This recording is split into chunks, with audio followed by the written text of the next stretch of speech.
नमस्कार साथियों, जय हिंद, वंदे मातरम। सबसे पहले आप सभी को मैं बताना चाहूँगा कि इस वीडियो में Indian Coast Guard GD DV की कंप्लीट इंफॉर्मेशन दी जाएगी। मतलब एलिजिबिलिटी क्या होनी चाहिए, सिलेक्शन प्रोसेस, सिलेबस और सैलरी, इन सारी चीज़ों पर बात करेंगे जो दो इंटेक की वैकेंसी आई हुई है।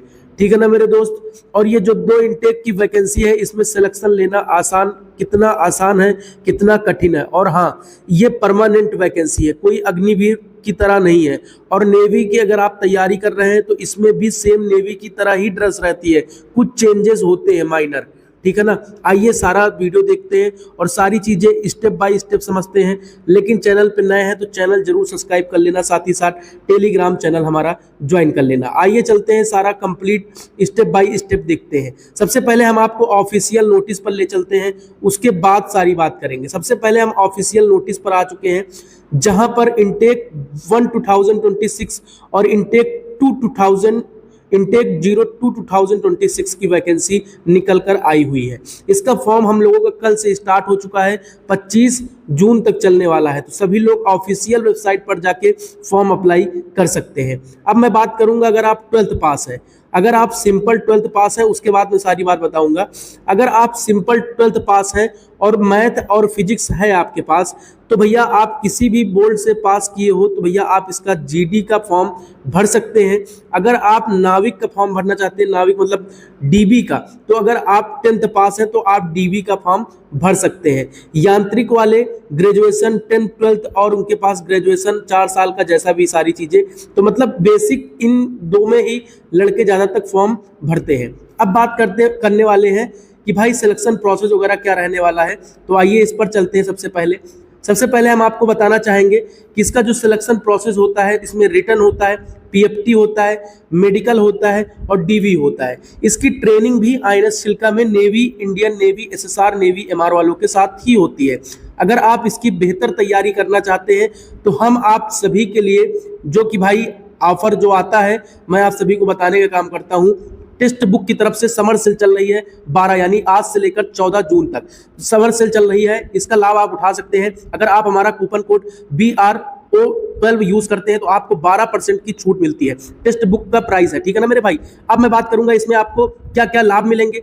प्रो लेते हैं, प्रो वाला प्रो मैक्स लेते हैं, या फिर आप टेक्स्ट बुक परचेस करते हैं हमारा कूपन कोड लगा के 12% डिस्काउंट लेकर, तो भैया आपको इसमें 1.5 लाख प्लस मॉक टेस्ट मिलते हैं, 30,000 प्लस PYQ क्वेश्चन मिलते हैं, access to practice pro questions मिलते हैं, access to pro live test मिलते हैं, अनलिमिटेड री अटेम्प्ट आप दे सकते हैं। और अगर आप प्रो मैक्स बेनिफिट आप लेना चाहते हैं तो रैंकर्स टेस्ट सीरीज का आपका ऑप्शन मिलता है, 10,000 प्लस स्टडी नोट्स मिलते हैं, ठीक है ना। उसके बाद रियल टाइम डाउट सपोर्ट मिलता है, 1.5 लाख मॉक टेस्ट री अटेम्प्ट मोड में मिलते हैं, 30,000 प्लस PYQ क्वेश्चन पेपर मिलते हैं। मतलब कई सारे बेनिफिट्स आपको इसमें देखने को मिलेंगे। उसके बाद जब आप टेस्ट दोगे तो ओवरऑल परफॉर्मेंस आपको दिखाया जाएगा कि आप कितने बच्चों में से कितना लाए आप। उसके बाद यहाँ पर अगर आपको लाइव क्विज वगैरह सारी चीज कराए जाएंगे, जैसे SSC हो गया, बैंकिंग हो गया, टीचिंग हो गया, सिविल डिफेंस, सारे एग्जाम की तैयारी करवाई जाएगी। तो लिंक डिस्क्रिप्शन में है, आप सभी लोग जाइए टेक्स्ट बुक पर और हमारा कूपन कोड आप यूज करेंगे BRO12, तो आपको 12% का डिस्काउंट मिलेगा।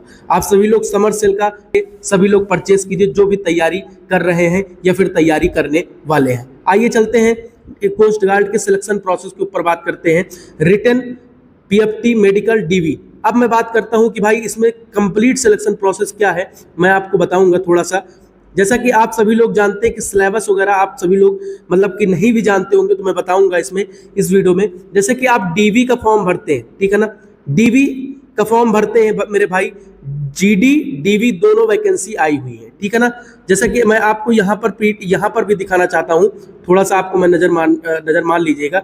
जैसे आप जीडी का मतलब आप 12th पास है तो जीडी का फॉर्म अप्लाई कर सकते हैं, और डीवी मतलब 10th पास है तो आप डीवी का फॉर्म भर सकते हैं। सिलेबस क्या रहने वाला है, जैसे कि maths, English, science, reasoning, GK, मतलब ये सारी चीजें आपको पढ़नी है। उसके साथ ही साथ इनको पढ़ने के साथ साथ अगर आप इसका फॉर्म अप्लाई करते हैं तो इसमें मैथ्स के टेक्निकल के 25 क्वेश्चन और फिजिक्स के 25 क्वेश्चन, यानी 50 क्वेश्चन ये, और मेरे भाई ये इधर क्वेश्चन हो जाते हैं। कुल मिला के आपको इतना पढ़ना होता है, ठीक है ना। ये आपका सब्जेक्ट हो गए, ठीक। उसके बाद पेपर कैसा होता है, जैसे कि जीडी का पेपर, वो डीवी का पेपर और जीडी का पेपर। डीवी का पेपर 60 क्वेश्चन होते हैं, मैक्सिमम मार्क्स आपके 60 होते हैं, मतलब कि प्रति क्वेश्चन के आपको 1 नंबर मिलता है। और आपको मेरे भाई यहाँ पर 45 मिनट का टाइम मिलता है। उसके साथ ही साथ जब आप ये पेपर देते हो, यानी कि अगर आप इसका फॉर्म भरे तो इसका ही पेपर देना होगा, अगर आप इसका फॉर्म भरे तो ये पेपर मतलब फर्स्ट पेपर और प्लस सेकंड पेपर दोनों देना होगा।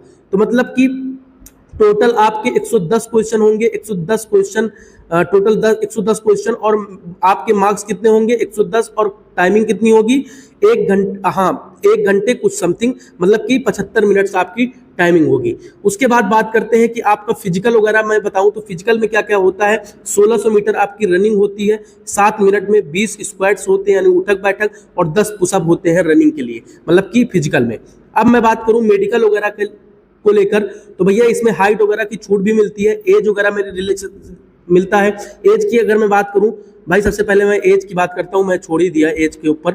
अगर आप मेरे दोस्त, अगर आपकी एज यहाँ पर है, मतलब अगर आप इसका जीडी का फॉर्म भर रहे हैं, यानी कि 2 इनटेक का पेपर एक साथ होगा, 18 से 22 साल के अगर आप हैं, तो मेरे भाई 1 अगस्त 2004 से लेकर 1 अगस्त 2008 के बीच में अगर आपकी डेट ऑफ बर्थ है तो फाइनली आप फॉर्म इसका भी भर सकते हैं।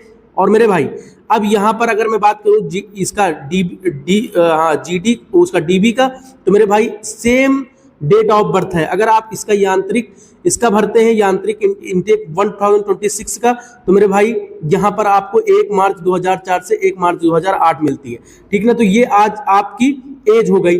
उसके बाद आपकी वैकेंसी के बारे में बात करें तो 260 प्लस आपकी वैकेंसी हो गई। तो भैया आपकी 500 प्लस वैकेंसी कुल मिला के है, ठीक है ना मेरे दोस्त। आपको बड़ा बेहतर चांस मिलेगा आपको बेस्ट करने के लिए, और इसमें छूट वगैरह भी मिलेगी, ठीक है ना। जैसे कि SC ST हो गए तो भैया उनको छूट मिलने वाली, EWS हो गए, जोन वाइज सारी चीजें, जितने भी कैंडिडेट्स अनरिजर्व होते हैं कैंडिडेट्स, उनको भी मतलब आप लगाते हैं EWS वगैरह तो छूट मिलती है, ठीक है ना। और उसके साथ साथ एज में रिलैक्सेशन भी मिलेगा, एज में रिलैक्सेशन मिलेगा। आप यहाँ पर देख सकते हैं SC ST हैं तो भैया आपको 5 साल, OBC है तो 3 साल, जनरल को कोई छूट नहीं मिलने वाली है। फिर यहाँ पर बात करते हैं मेडिकल में क्या क्या आपको, मतलब कि 157 सेंटीमीटर आपकी हाइट होनी चाहिए, और नोटिफिकेशन में हाइट वगैरह को रिलैक्सेशन भी मिला हुआ है।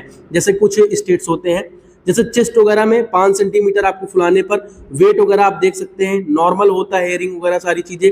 उसके साथ साथ आई टेस्ट में 6/24 without glasses and 6/9 and 6/12 with glasses, better eyes, ठीक है ना। तो भाई अब ये no permanent tattoos are allowed, मतलब परमानेंट अगर कोई टैटू है तो अलाउड नहीं है। सैलरी की अगर मैं बात करूं तो सैलरी आपको बेसिक सैलरी जो आपको मिनिमम सैलरी मिलती है शुरुआती दौर में वो 21,700 DB में और GD में सेम रहती है। ये सैलरी आपकी बढ़ती भी है, और इसमें एर्थ पे कमीशन अभी आएगा लगेगा, तो भैया एर्थ पे कमीशन का भी लाभ आपको मिलेगा। उसके साथ साथ इसमें आपको राशन वगैरह फ्री रहता है, गवर्नमेंट सारी चीज़ें रहती है, 45 छुट्टी रहती हैं, प्लस 8 डेज कैजुअल लीव रहती हैं। कुल मिला के आपको इसमें 2 महीने की छुट्टी 2 महीने की छुट्टी लगभग अप्रॉक्स आपको मिलती है, ठीक है ना। तो यही सारी चीज़ें रही आज का सिलेक्शन प्रोसेस, मतलब आप बेस्ट कर सकते हैं मेरे दोस्त, और अच्छा अपनी तैयारी बेटर करके एकदम अच्छे से आप सिलेक्शन श्योर कर सकते हैं, ठीक है ना मेरे दोस्त। तो आपको सब्जेक्ट के ऊपर मैंने बता दिया, और सारी चीज़ों पर थोड़ा सा मैं बात करूंगा। आपकी एज है भैया, तो आप इसका फॉर्म आराम से भरिए और आराम से सिलेक्शन लीजिए, श्योर है कि आपको सिलेक्शन आपकी बार आसानी होगी। और इसमें फॉर्म वगैरह भरने के लिए अगर आप बोलो तो मैं फॉर्म भरने के ऊपर एक वीडियो बना दूंगा, ठीक है ना मेरे दोस्त। तो यहाँ पर देख सकते हो आपको 2 इनटेक की वैकेंसी दी गई है, तो 2 इनटेक का पेपर एक साथ ही होगा, ठीक है ना। ज्वाइनिंग अलग अलग कराई जाएगी, लेकिन 2 इनटेक की वैकेंसी एक साथ निकाली गई, मतलब कि नेवी वालों के साथ आपकी ज्वाइनिंग होनी ही होनी है, ठीक है ना। उसके बाद सारी चीजें आपको यहाँ पर दे रखी हैं, देख सकते हो यहाँ पर भी दे रखा है ऑफिशियल भी आपको, GD का DB का GD का, ठीक है। GD DB में कंफ्यूजन हो जाता है मेरे भाई। पेपर वगैरह के ऊपर देख सकते हो सेक्शन 1, जैसे कि आप सेक्शन मतलब कि यहाँ पर देख सकते हो, अगर आपने DB का फॉर्म अप्लाई किया तो सेक्शन 1 ही देना होगा, अगर आप GD का फॉर्म अप्लाई किया तो सेक्शन 1, 2 दोनों देना होगा। उसके बाद यांत्रिक इलेक्ट्रिकल का फॉर्म अप्लाई किया तो सेक्शन 1 और 3 देना पड़ेगा। यांत्रिक इलेक्ट्रॉनिक्स का फॉर्म अप्लाई किया तो भैया 1 और 4 देना पड़ेगा। यांत्रिक मैकेनिकल का फॉर्म अप्लाई किया तो भैया आपको 1 और 5वां देना पड़ेगा। तो कुल मिला के यही आपका सिलेक्शन प्रोसेस, यही सारी चीजें हैं। परमानेंट वैकेंसी है इंडियन कोस्ट गार्ड में, आप बेहतर कर सकते हैं। तो आई होप कि पूरा वीडियो क्लियर, इस वीडियो से पूरा डाउट आप सभी का क्लियर हो गया होगा। अगर अभी भी कोई डाउट है तो आप सभी लोग कमेंट कर सकते हैं, और फाइनली कोई दिक्कत है तो आप सभी लोग कमेंट कर सकते हैं। सभी भाइयों को जय हिंद, वंदे मातरम।